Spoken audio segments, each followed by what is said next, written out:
നിനക്കെന്താടാ പ്രേമാണ് അവനോട്? ഭ്രാന്ത്. എടാ അവനൊരു സംഭവമില്ലടാ. എല്ലാവന്മാരും കൂടെ തീർക്കാൻ നോക്കിയല്ലേ, എന്നിട്ട് എന്തായി? നല്ല അന്തസ്സായിട്ട് സർക്കാർ ജോലിയൊക്കെ കിട്ടി. എങ്ങനെയുള്ളല്ലേ, 4 കാലില്ല, നിന്നെ പോലെ അല്ല. ചുമ്മാ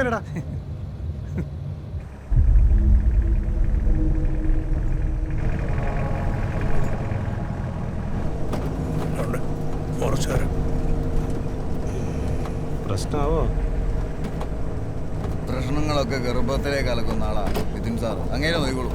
പേടിയുണ്ടല്ലേ നിനക്ക് മാത്രമല്ല വണ്ടിക്കും. കണ്ടല്ലേ വണ്ടിനെ പറഞ്ഞു.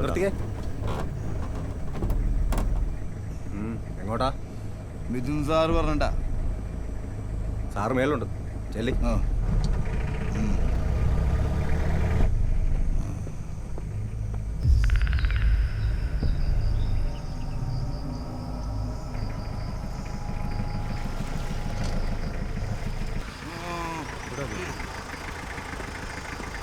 സാറേ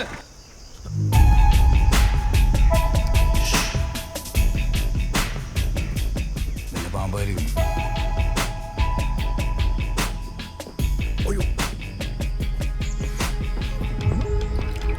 സാറ് ബേജാറാക്കണ്ട സാർ, അനതിപ്പം മുങ്ങിച്ചാവും.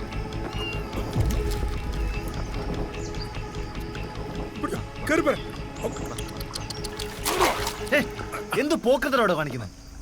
ഇയാളൊക്കെ ആരെ വിളിച്ചോണ്ട് ഒന്ന് മാറി നിൽക്കും.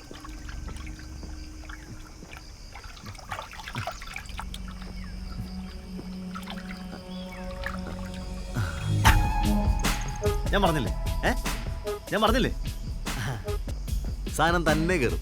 നിങ്ങൾക്ക് ജന്മൻ അങ്ങനെ ഒരു കഴിവുണ്ട്.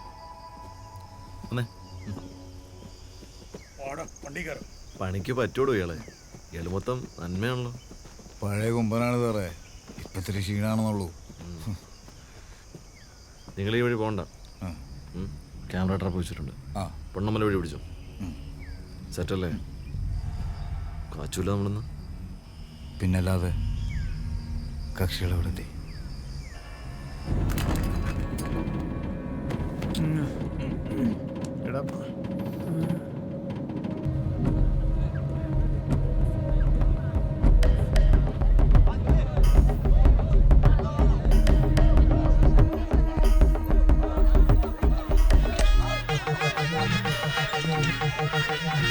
Mr. Chef.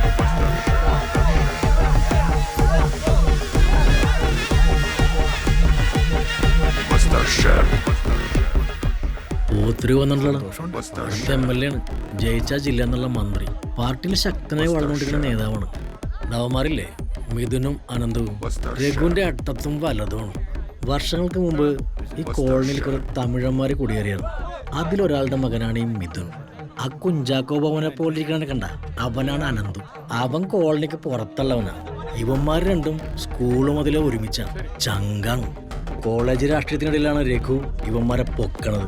ഈ മിഥുൻ അയാളുടെ മസിലാണെങ്കിലേ അനന്തു അയാളുടെ ബുദ്ധിയാണ്. ഇപ്പോഴല്ലോ ഒന്ന് വന്നത്.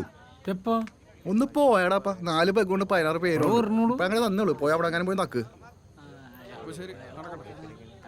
രഘു പോവുകയാണല്ലോ. ഏടാ അത് അയാക്കടെ അപ്പനപ്പൂപ്പന്മാരായിട്ട് പോത്ത് കച്ചവടമാണ്. എടാ ഈ മിഥുൻ അനന്തും ഇല്ലേ രഘുവിന്റെ പുതിയ കട്ടകളാണ്. അമ്മാതിരി പണികളാണ് അവന്മാർ ചെയ്യണത്. എന്ത് പണി? പണിയൊക്കെ നമ്മളും ചെയ്തിട്ടുണ്ടോ?